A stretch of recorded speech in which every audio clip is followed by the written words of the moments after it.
नमस्कार दोस्तों, आज हम बात करेंगे पितृदोष की। अधिकांश पत्रियों में लोग कहते हैं कि ये पितृदोष है, इसकी पूजा करानी पड़ेगी।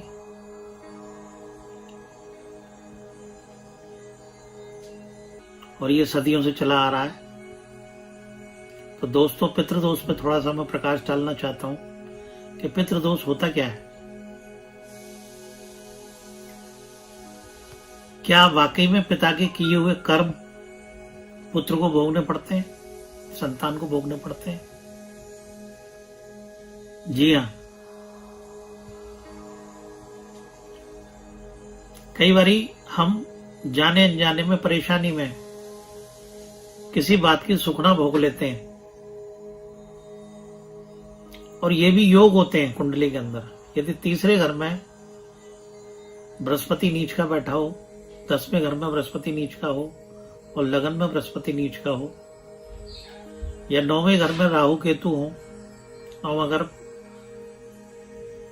पीड़ित हो, 5वां घर पीड़ित हो, लगन पीड़ित हो, तो ऐसी स्थिति में परेशानी के समय हम देवी देवताओं का आह्वान करते हैं और कहते हैं, मान लो किसी ने कह दिया देवी जी से कि माता रानी ये हमारा काम कर दे, हम तेरा जागरण कराएंगे, तेरी चौकी कराएंगे, और वो काम भी हो जाता है। और उसके बाद ऐसा व्यक्ति ना तो जागरण कराता, ना चौकी कराता, और वो सब बातें भूल जाता है। तो ऐसी स्थिति में इस कर्म का जो फल है वो उसके पुत्र को या उसकी संतान को भोगना पड़ता है। तो दोस्तों, ये कुंडली के जो योग है, 9वां घर यदि खराब है तो धर्म के प्रति उसकी आस्था नहीं होगी। लेकिन जब वो किसी संकट में या मुसीबत में फंसेगा तो उसी समय वो धर्म के प्रति आस्था उसकी जगेगी, और वो कोई ना कोई सुखना बोल देगा, मैं माता रानी का जागरण कराऊंगा, मैं हनुमान जी की चौकी कराऊंगा, मैं शिव जी का ये काम करूंगा, मैं गंगा जी स्नान करूंगा। और ऐसी स्थिति में उसके काम हो भी जाते हैं, और उसके बाद वो व्यक्ति उन कामों को नहीं करता। तो उन कामों को ना करने के कारण जो परेशानी उसकी संतान को आती है, उस बात को हम पितृदोष कहते हैं। और इसी बात को हम पितृदोष के बारे में जानने की कोशिश करते हैं।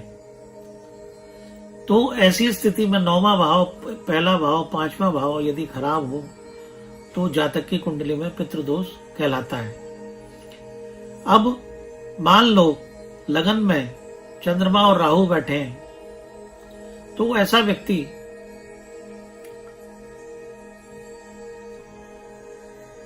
कुछ भी अपने मतलब के लिए, अपनी मतलब सिद्धि के लिए भगवान की पूजा करेगा। उसमें आस्तिकता नहीं होगी, उसमें नास्तिकता होगी। तो ये कर्म भी उसके संतान को भोगना पड़ेगा। तो दोस्तों, ऐसी स्थिति में क्या करें? यदि किसी की कुंडली में पितृदोष हो तो ऐसी स्थिति में क्या करें? मान लो किसी की कुंडली में गुरु और राहु का योग है, तो ऐसे व्यक्ति ने अपने मुसीबत के समय पे कुछ ऐसा बोल रखा होता है कि प्रभु ये मेरा काम हो जाए तो मैं मंदिर बनवाऊंगा, और वो काम भी हो जाता है, तो ऐसा नहीं कर पाते वो, और ये इसके परिणाम उसकी संतान को भोगने पड़ते हैं। तो दोस्तों, मैं यहाँ कुछ योग दे रहा हूं। ऐसी स्थिति में ये पूजा करनी चाहिए। मान लो कुंडली में चंद्र राहु का योग है, तो जातक को शिव जी के अभिषेक करने चाहिए, शिव जी की आराधना करनी चाहिए, तो पितृदोष नष्ट होता है। गुरु राहु का कुंडली में कहीं भी योग हो, मान लो 11वें घर में भी बैठा हो, या तीसरे घर में बैठा हो, या 7वें घर में गुरु राहु का कॉम्बिनेशन हो, गुरु राहु से एक साथ बैठे हो, तो जातक को काली माता की पूजा करनी चाहिए। काली माता का सिंदूर से अभिषेक करना चाहिए, काली माता पे मेहंदी चढ़ानी चाहिए, काली माता पे श्रृंगार का सामान और साड़ी चढ़ानी चाहिए। ऐसी स्थिति में पितृदोष नष्ट होता है। अगर कुंडली में शुक्र राहु का कॉम्बिनेशन है, तो जातक को माँ दुर्गा की आराधना करनी चाहिए, माँ दुर्गा की चौकी करानी चाहिए, माँ दुर्गा की उसका जागरण कराना चाहिए, तब जाके पितृदोष नष्ट होता है। अगर कुंडली में मंगल केतु का कॉम्बिनेशन है, मंगल केतु एक साथ बैठे हैं, तो जातक को हनुमान जी की जोत बजानी चाहिए, सुंदरकांड का पाठ कराना चाहिए घर में, तो पितृदोष का नाश होता है। इस तरीके से जातकों पितृदोष के उपाय होते हैं और वो स्वयं ही करने पड़ते हैं। पंडित या आचार्य का सहारा हम जब लेते हैं जब हम खुद ना कर सकें।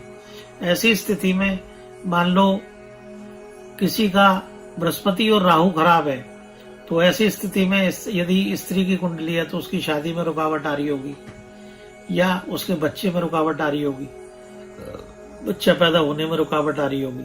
तो ऐसी स्थिति में ऐसी स्थिति को कंट्रोल करने के लिए उस स्त्री को काली माँ की पूजा करनी चाहिए, काली माँ का चलिया 40 दिन दर्शन करना चाहिए, काली माँ को 9 दीपदान करने चाहिए, तब पितृदोष का सर्वनाश होता है और उसको शुभ लाभ मिलते हैं। तो दोस्तों, पितृदोष के बारे में मैंने एक छोटी सी जानकारी आपको दी। मुझे उम्मीद है कि आप इसे अमल में लाएंगे और लाभ उठाएंगे। धन्यवाद।